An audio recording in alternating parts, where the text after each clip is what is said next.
Sunbelt expectations versus reality. South Alabama Jaguars. It's Locked On Sunbelt. You are Locked On Sunbelt, your daily podcast on the Sunbelt Conference, part of the Locked On Podcast Network, your team every day.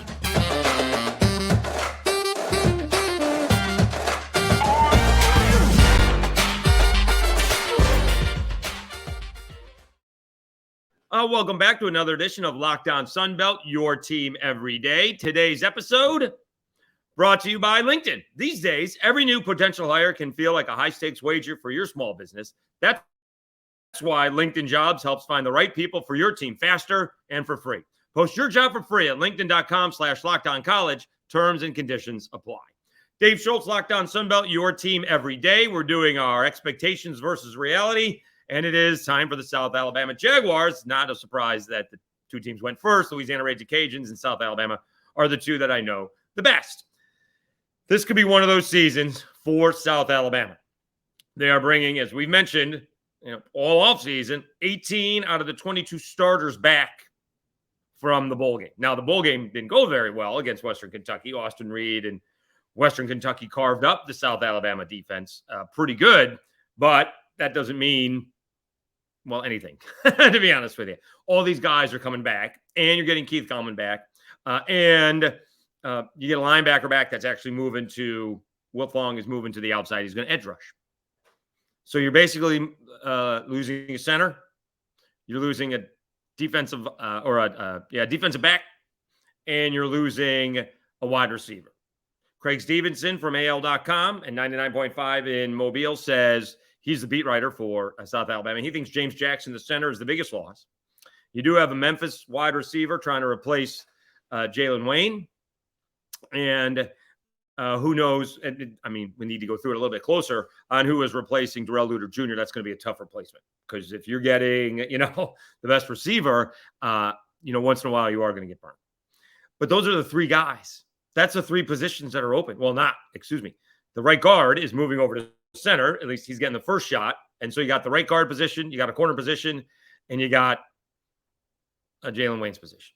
That's it. This team should be outstanding. Now, their statistics last year were really good. They averaged just over 30 points a game. They gave up 21 points a game. Outstanding. And they started off very quickly, actually, with 48 against Nichols, all right?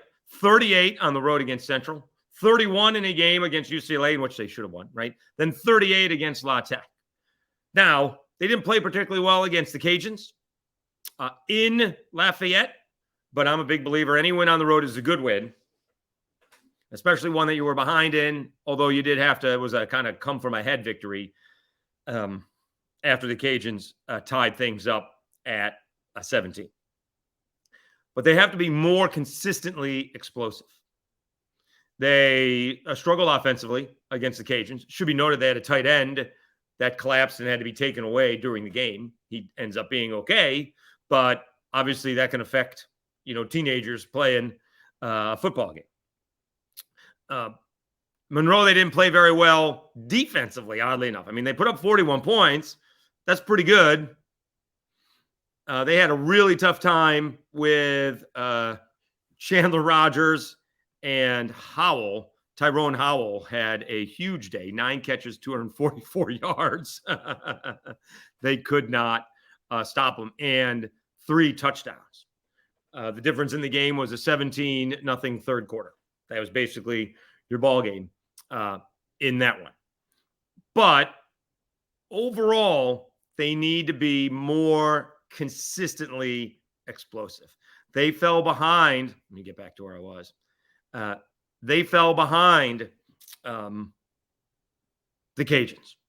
They had struggled with only 6 points against Troy at home. They got off to a bad start against Georgia Southern. Now, I'm also one of those guys, there's reasons and excuses.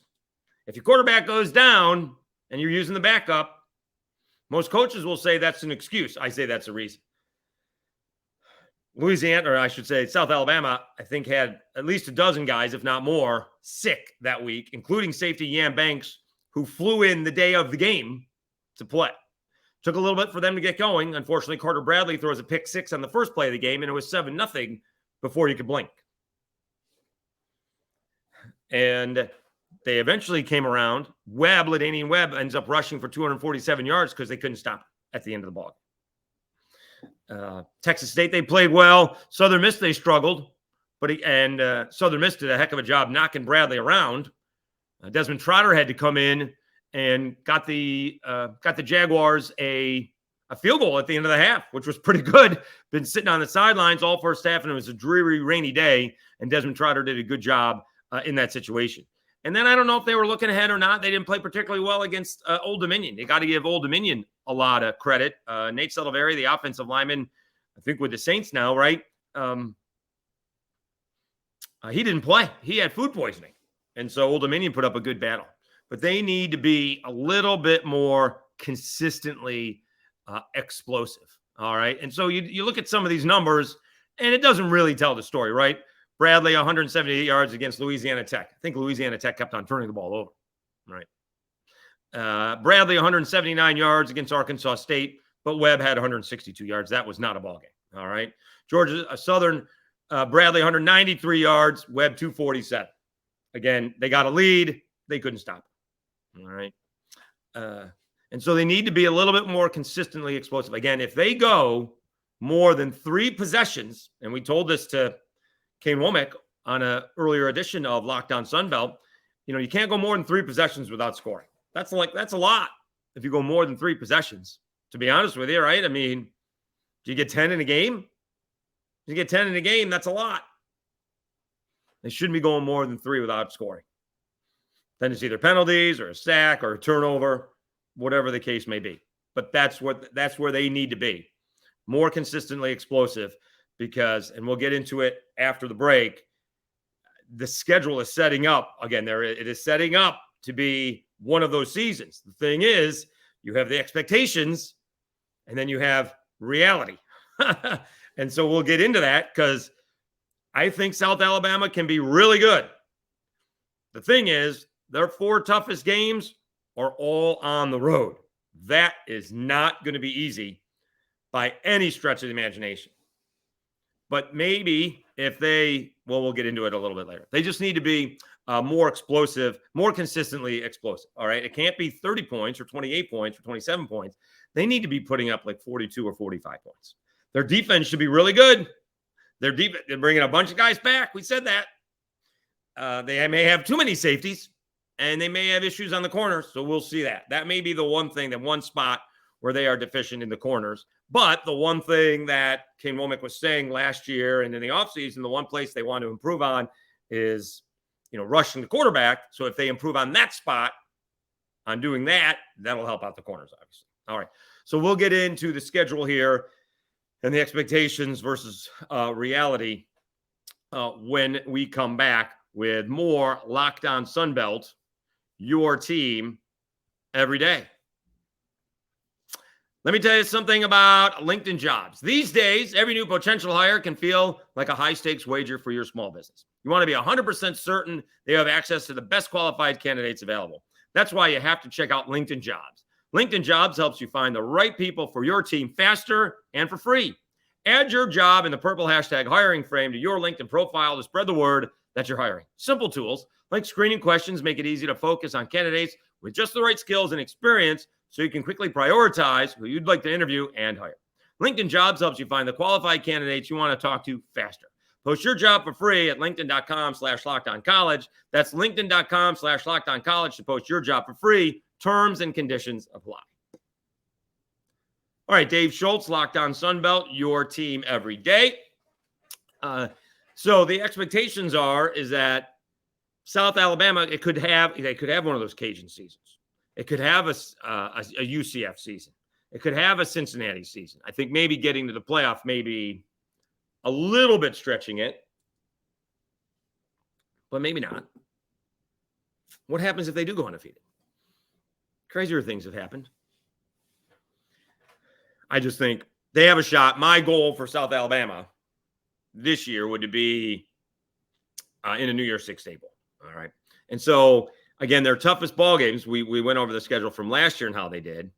We can go over the schedule this year.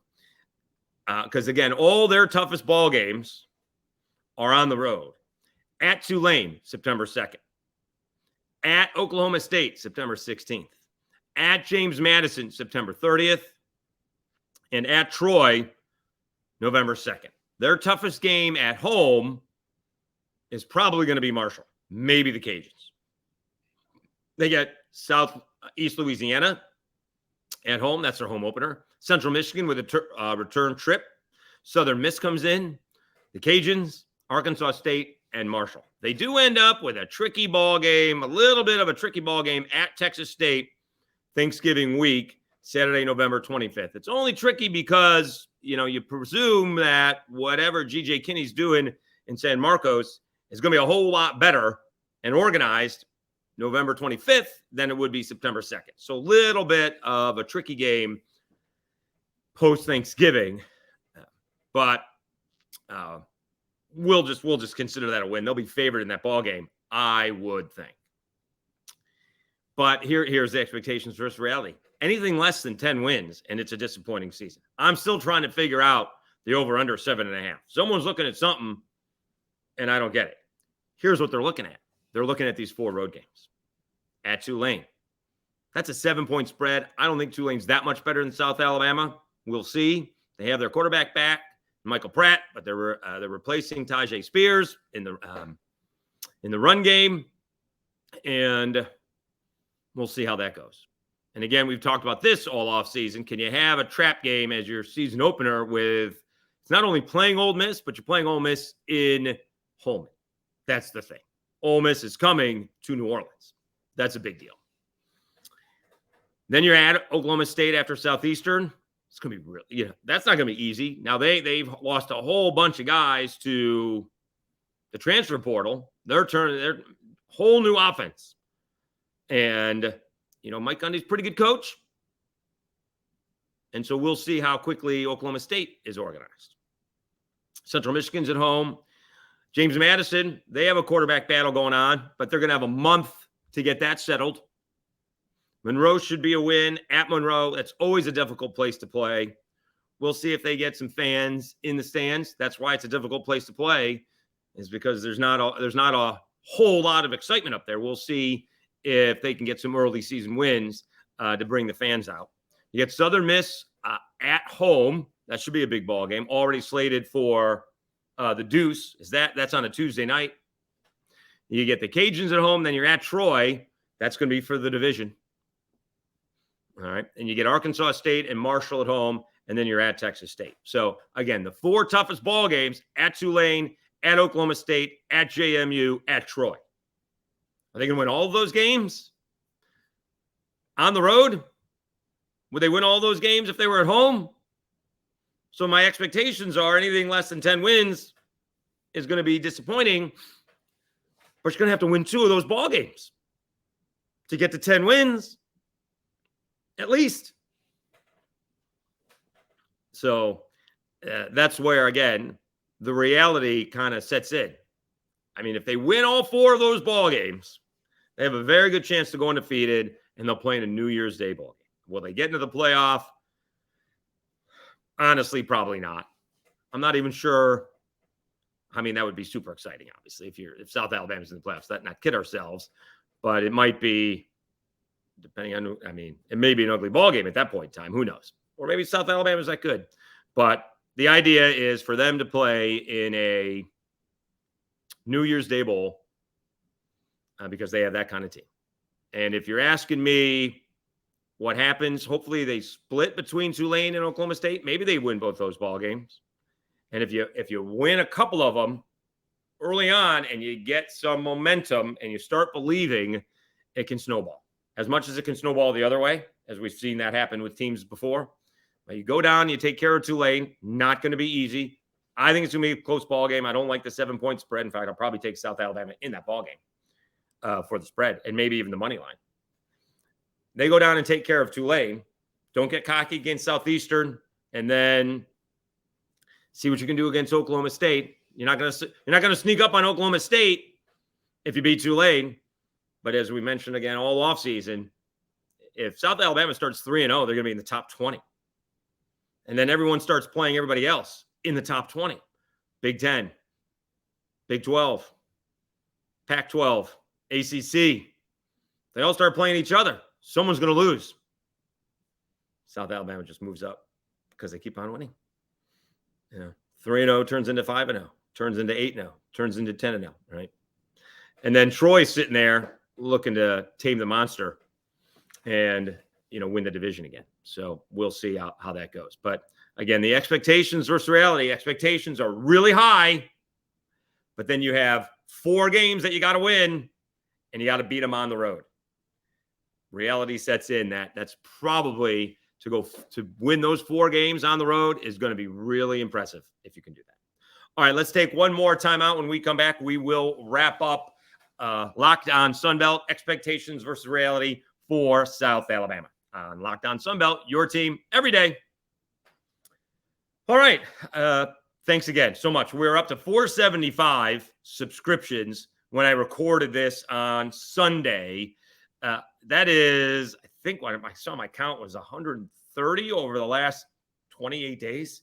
Like we've basically gone from since the beginning of July through where we are now, August, I think we've gone from about 300 to 475. It's amazing. All right. And I know we had, maybe it started back in June. Maybe it was June. Maybe not July. Maybe it was June. Because we got the Southern Miss fans because of the College World Series. But, thank you so much. We're going to continue to grow. We still have more interviews to do with the Sunbelt coaches. We're working on that for this week. They are busy.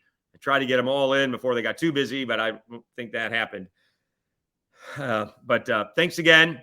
And we're going to do these. These are kind of the previews for this year. Expectations versus reality. We already did the Cajuns. We're doing South Alabama now, and we'll continue moving forward with these, what they are, because again, some teams have, I think some of them are even unreasonable expectations, and some of them may be too low expectations. I don't know what to expect when we get to them, to Texas State and ODU. I really don't. I think they're going to be fun to watch. That's why I said that game for South Alabama at the end of the season is going to be sneaky tough. I have no idea what those expectations are. We can look at the over-unders, but I have no idea. All right. So again, thank you so much. Please subscribe in YouTube. And don't forget, you can also subscribe in Apple Podcasts. You can subscribe on Spotify. That's a big help as well. Wherever you get your audio podcasts, please search for Locked On Sunbelt, and you'll certainly see the logo, and you're able to subscribe. If you're on Apple Podcasts, please leave a comment and rate it. That helps as well. All right, let's wrap up. Locked On Sunbelt, your team every day. I'm your host, Dave Schultz. It will be interesting how the defense looks for South Alabama, because they are missing. They're missing Darrell Luter. And let's see here.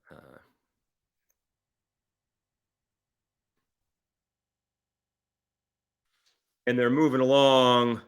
Let me see here. I think I did the wrong name. South Alabama. Well, let's do this.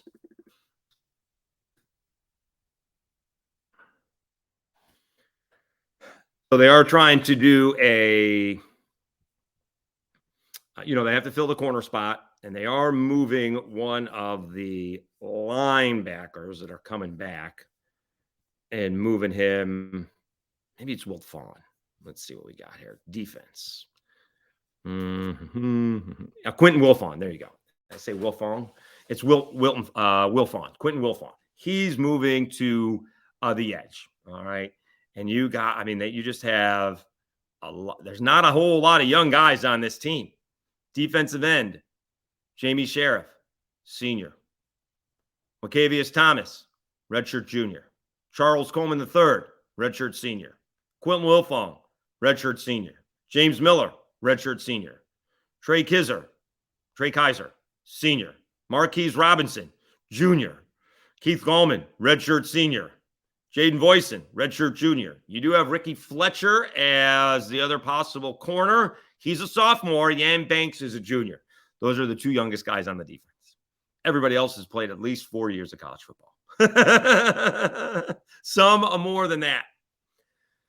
Offensively, Javen Ivory, redshirt senior. Devin Voisin, wide receiver, redshirt senior. Colin Lacey, junior. Josh McCulloch, redshirt senior. James Robinson, is that right? Robinson, redshirt junior. I think it is. Center, Reggie Smith, redshirt senior. Dante Lucas, redshirt senior. Adrian Strickland, redshirt sophomore. He's young.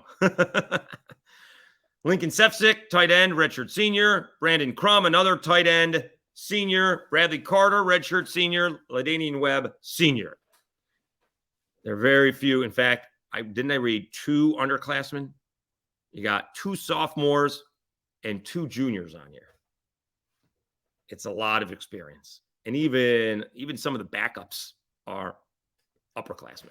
So you do have a bunch of people who are experienced for South Alabama, both offensively and defensively. And absolutely, the expectations should be through the roof.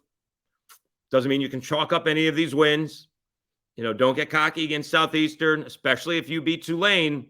They're going to want to come in into Mobile and take down South Alabama. So don't get cocky with, that would be the definition of a trap game, right? You have Tulane on one end and you have Oklahoma State on the other end, and you got Southeastern in the middle. Don't get cocky. Don't get cocky. So I think the expectations for South Alabama should be through the roof. They have one of those opportunities that some Power 5 or Group of 5 teams generally don't have. They have a schedule with a Group of 5 team that's in the top 20, preseason top 25-ish. A lot of the polls they're already in. And then they'll play a legit Power 5 team. And may not be Oklahoma State's year per se, but it'll be a huge win for South Alabama. Long way to go before that, but I want to see them be more consistently explosive. That is the key message. They need to be averaging closer to 42 points than 32 points in 2023. All right. Once again, thank you so much for tuning in to Locked On Sunbelt, your team every day. I'm your host, Dave Schultz. Have a fantastic week, and we'll be back again tomorrow with another edition of Locked On Sunbelt.